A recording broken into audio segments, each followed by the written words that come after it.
Bonjour à tous, alors on va commencer cette vidéo par une petite devinette. Savez-vous quel est le point commun entre Dominique Farrugia et Stephen Hawking? C'est plutôt dans l'intitulé justement des différentes maladies qu'il y a un point commun. D'une part, la sclérose en plaques et d'une autre part, la sclérose latérale amyotrophique. Cependant, le point commun est vraiment uniquement dans l'intitulé. On est vraiment face à deux maladies différentes et c'est ce qu'on va essayer de comprendre justement au travers de cette vidéo. C'est parti!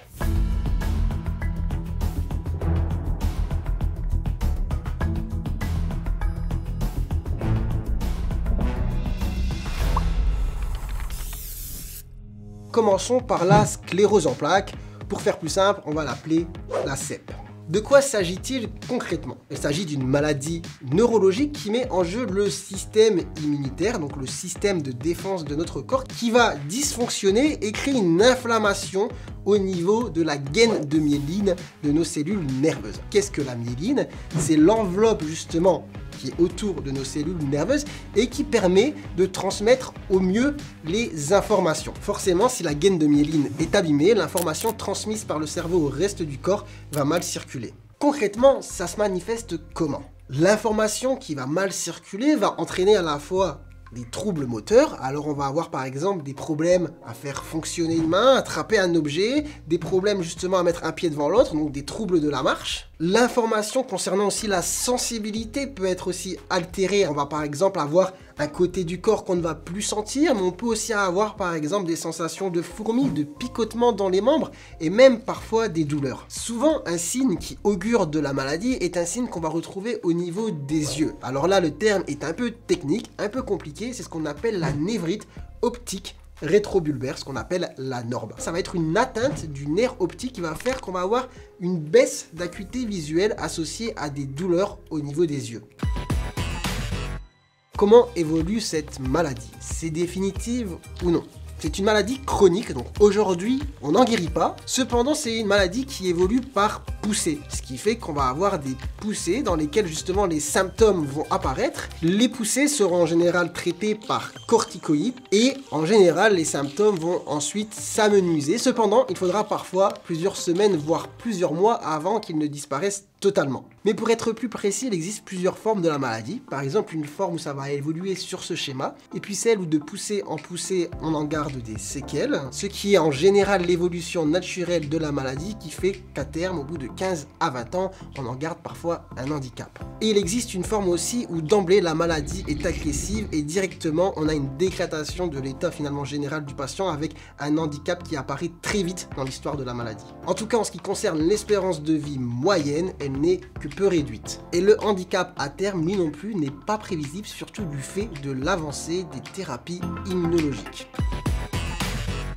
Passons à l'autre sclérose qu'on appelle la sclérose latérale amyotrophique. C'est un mot un peu compliqué, peut-être que vous l'avez entendu sous un autre nom, on l'appelle souvent la maladie de Charcot. De quoi s'agit-il? Pour commencer, c'est une maladie rare, elle touche environ 4 à 7 personnes pour 100 000, contrairement à la sclérose en plaques qui est quand même beaucoup plus fréquente, avec une prévalence de 1 pour 1000, c'est-à-dire 100 pour 100 000.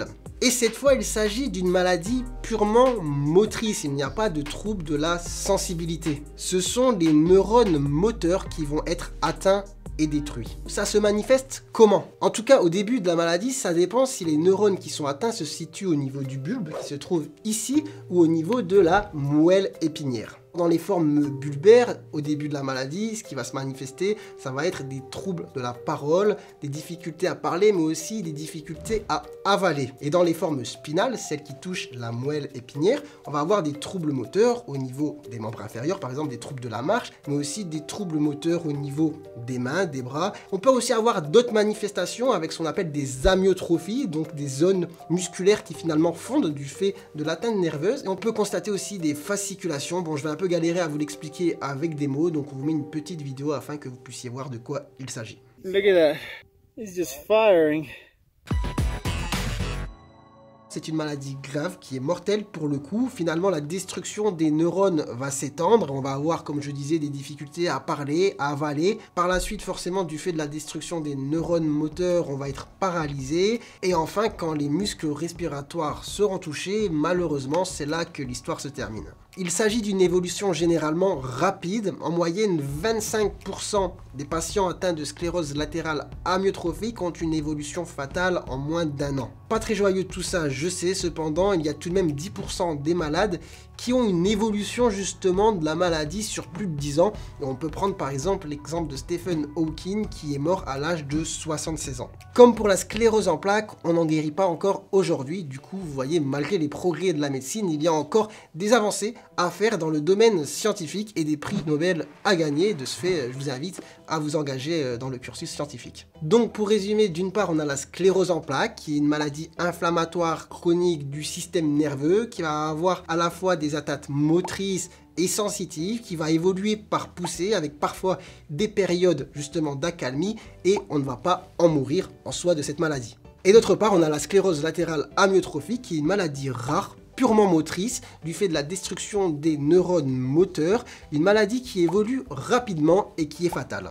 Bon, je sais que c'était pas forcément la vidéo la plus joyeuse, mais je trouvais ça important quand même de revenir sur ces maladies et de vous expliquer un peu en quoi elles consistaient. Sur ce, j'espère que ça vous a éclairé, et moi je vous dis à très bientôt pour de nouvelles vidéos, alors n'hésitez pas à commenter, liker, partager, et on se retrouve très bientôt. Ciao ciao.